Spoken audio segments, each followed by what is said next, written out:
r/ask Reddit. What's a tip that everyone should know which might one day save their life? Don't pour water on a grease fire. One of the many things I watched on TV as a kid were Elvis Presley movies. In one of his movies he has a date with a girl in her apartment. She cooks a roast in the oven for their dinner. Elvis arrives and the food is burning. Flames are shooting out of the oven. She makes a move to throw water on the fire, but Elvis stops her and grabs a container of salt and throws handfuls of salt onto the fire, which promptly puts it out. One day I'm sitting in the living room when I hear my mother yell from the kitchen. I race there and flames are leaping out of the broiler. Huge grease fire, almost as high as the stove itself. Mother makes a move to throw water on it, but remembering how Elvis did it, I stop her. Then I grab a container of salt and throw handfuls of salt onto the fire, which immediately extinguishes the flames within seconds. Mother looks at me with a surprised expression on her face and she asks me, "How did you know to do that?" "Thanks, Elvis. Thank you very much."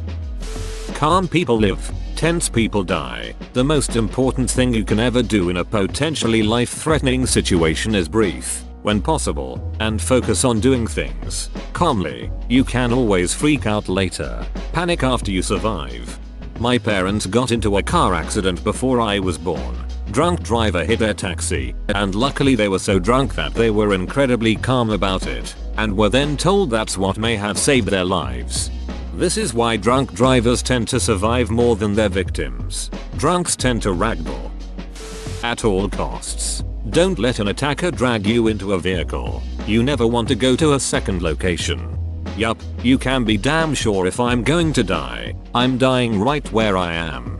I have said the same thing to myself 1,000 times. I'd rather be shot in the streets than be taken somewhere for something in an attacker's car. Whether or not my brain would freeze up is another thing completely. If you're stabbed or impaled and the offending object is still in your body, do not pull it out. Doing so can make you bleed out. I have seen a lot of people who believe this is a myth and natural instinct says to pull out something that puncturing you. But this is extremely important. Leave it in until a medical professional can remove it. If the object goes in the body and smoothly, it will more than likely create a wound internally that is almost identical in size to the object, so it essentially acts as a plug. If it is pulled out, any blood vessels that are cut will no longer have the knife's edges pressing against them and they will begin to bleed. If you pull it out and don't notice a lot of blood, the bleeding could be internal so you wouldn't even realize that you are bleeding. You could also do some serious damage pulling out the object. My wife is a trauma surgeon and has had people cut organs pulling out knives or other sharp objects. When my son had a piece of fence go through his foot at a friend's house, he called me and I told him to stay still until the paramedics got to the scene. He knew not to pull it out. Once they got there they were able to stabilize it until he got to the hospital so it could be removed. Even if the object is too big to be moved with you, the EMTs or whoever arrives on the scene can cut it down in size so it can be moved. Never remove it. Vomiting can make a potential rapist leave you alone. If nothing else works, put your finger down your throat. Kids. Was in college and was separated from my friends one night that we went out drinking. A car with 5 guys in it pulled me into the backseat across 3 of the guys' laps. Even drunk I remembered my father telling me that vomiting could stop a rape. I looked around at the guys and asked where in here can I throw up. They made a screeching halt and threw me out of the car. May have saved my life. Edit. Row. This blew up.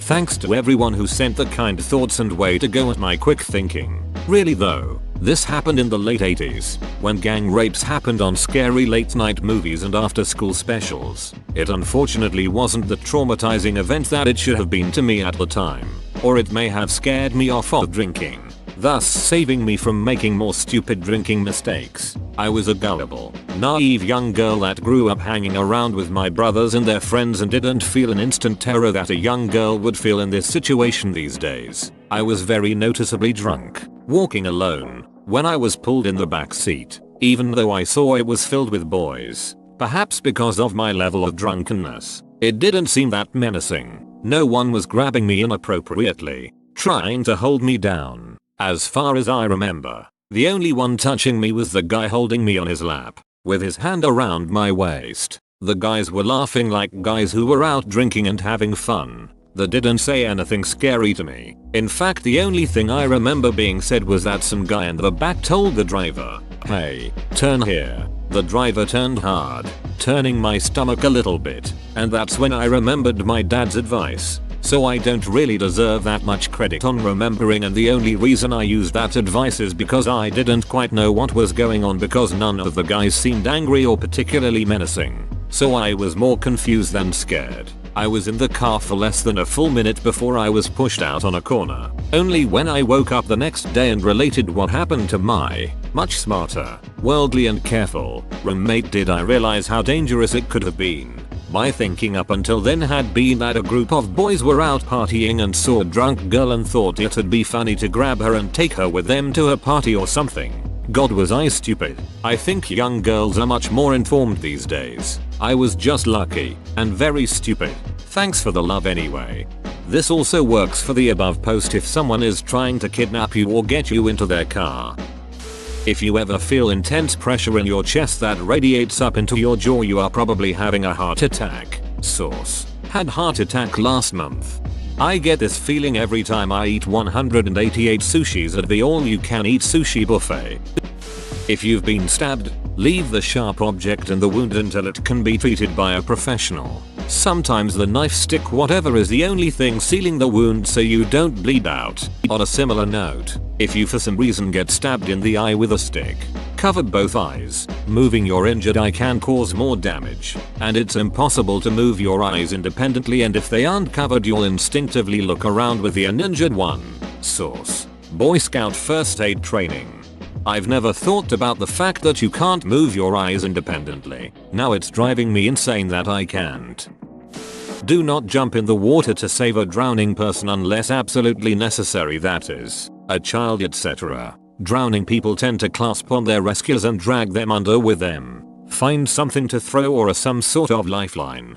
If a drowning person does grab on, they will essentially try to climb you like a ladder or push you under to get the leverage to get some air. It's instinctive at that point and impossible to override. If you're being pushed under, just swim down out of their grasp, come up a little ways away, and try to reapproach. Prop someone on their side when they're drunk and passed out. If they're laying on their back and start vomiting, they could asphyxiate themselves. Their left side. It's called the recovery position. Or fill a backpack with blankets, clothes, etc. and slip the person's arms in. They can't roll over with a stuffed backpack. If you're hiking, doing anything else outdoors alone, tell someone where you're going and when you should be back. If you become incapacitated, this will increase survival chances by a lot. If you live alone, have a check-in person that you text goodnight and will notice if you don't. A coworker living alone choked to death in her home. You just never know. Edit. Yes, I know this wouldn't have saved my coworker from choking. I put it more to show that it isn't just elderly who have unexpected risks when living alone. A better example would be falling in the shower and getting nosed out. My sincerest apologies to people with shower anxiety now. Haha, yeah, who doesn't have a person to text goodnight? Sob. If you drop a loaded gun, do not try to catch it. Let it fall. Modern firearms do not just go off for like no reason. Trying to catch it makes it easier to accidentally pull the trigger. Before people go off about antique guns and blah blah yada yada, unless you are at the range, your antique needs to be in its case or you are an irresponsible gun owner. Modern firearms do not just fire off like that, even high points. Also a knife. A drop knife has no handle. Also, move back. A drop knife loves feet.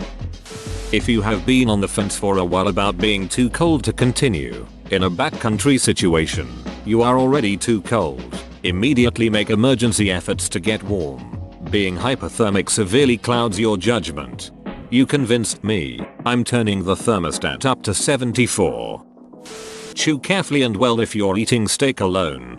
Additionally, learn to perform the Heimlich on yourself using a chair. Put toilet paper in your cars. I once saw a man taking a roadside emergency dump while holding onto a tire to keep from falling back into the demon he was releasing. I immediately checked for toilet paper and it has not left my vehicle since. Pain on your right side? Push down slightly on it and cough. If pain intensifies, it's most likely your appendix and you should get it checked out. Wife had 2 surgeries on it this year. Don't pick up items on Craigslist or Kijiji alone. You never know when the item you head out to pick is actually just a lure. Been in uncomfortable situations and have always made sure to never go alone anymore. My life isn't worth a boxed set of DVDs.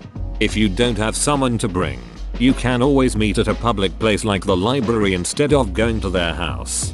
Offering to meet at the police station tends to deter people who are fencing stolen property. If you get bit by something with venom, don't try to suck it out. I knew all those dudes on the side of the road in RDR2 were full of shit. If you are stuck in your car during a dire emergency, take the headrest off your seat, if applicable, and use it to smash the window. If you are ever being attacked or kidnapped by someone with a nose ring, earring, or any sort of visible piercing, tear it out. It hurts, especially the nose ring. As a person with a nose ring, I cringed reading this. 10 out of 10 would work and would hurt very badly. LOL. If a police officer tries to pull you over in a dark, isolated area, don't stop until you reach a public place. People pretending to be police to rob or kidnap people is a real thing. My friend used to date a guy who lived 30 minutes away on a dark highway. She is not the type to speed or disobey laws. One night, a cop tried pulling her over on the dark highway. She called 911 and kept driving because her parents always told her to not stop in a secluded area for anyone. Eventually, the dispatcher was able to verify it was a real cop. When he approached her car, he said something like, "Oh, so you didn't want to stop for me, huh?" She repeated what she was taught, and the cop ended up being very understanding. She wasn't actively trying to escape him, just kept driving slow while she called 911. As a lifelong Floridian, I see this all the time here and elsewhere in the news. In the event of a disaster, stay the duck away from down power lines. Don't walk along the street with them. Don't drive your car over them. Don't take selfies with them. They're thunder noodles and have been known to kill. If you should be foolish enough to crash your car into water, find a sharp object. Attempting to open the door is fruitless until the pressure equalizes. Break the window glass and swim out that way. The metal part of a removed headrest can be used to break windows in this situation. We had a sheriff come in to talk to us about active shooter situations. Going through that training taught me a ton, but the one piece of advice I got that stuck with me was, have a plan, and every day go through the plan in your head. This will help you to not panic if it actually happens. Never try to engage, but if, God forbid, you must defend yourself, then you swarm. Be savage and do not let up. Their due process was done when they decided to bring a gun into your building. Can't state enough how much they advise to never engage but have a plan for everything. My workplace did training on active shooter situations and the way it was expressed was run, hide, fight. If you can run, foe. If you can't run, then hide. If you can't hide, then fight. Just delete your old social media accounts from when you were younger if you know you're an idiot. Whether or not you think you didn't post something dumb, you probably did. Yeah, everything stays on the internet. But why be an open book? People love to use Twitter to take down people these days. If you get caught in a forest fire, find an area of dried grass without many trees around. Burn the grass, somehow, and lay in the patch of burned grass. It's your best chance at survival. Got any tips to prevent suffocation? Or is it unlikely to suffocate in open air on a forest fire? Genuinely curious, though I honestly hope I never get to use these tips. If someone grabs you by the throat from behind, don't try to pull away. Lean backwards into the attacker instead to throw them off balance, and jab them in the stomach wherever you can with your elbow as you do it. Don't fall into a grain silo. Guy I went to school with recently fell into a grain silo and suffocated in the hot corn. It was his 18th birthday. If you aren't trained and equipped for an in-water rescue, don't attempt an in-water rescue of someone who is drowning. Edit. What you should do. Try to reach them with something like a long pole. This works best if the victim is close, like in a pool. Lie down so the victim can't easily pull you in.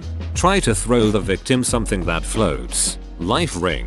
life jacket, wetsuit, pool toys. Those shitty styrofoam ice chests people sometimes take to the beach. It's handy if whatever you throw has a rope attached so you can pull the person in, but it's more important to get the person something floating to stop the drowning. Then you can solve the problem of getting a non-drowning, and hopefully not panicking, victim out of the water. Try to get to the victim in a small craft like a jet ski or rowboat. This one is very situational and often not available, but always should be on the list.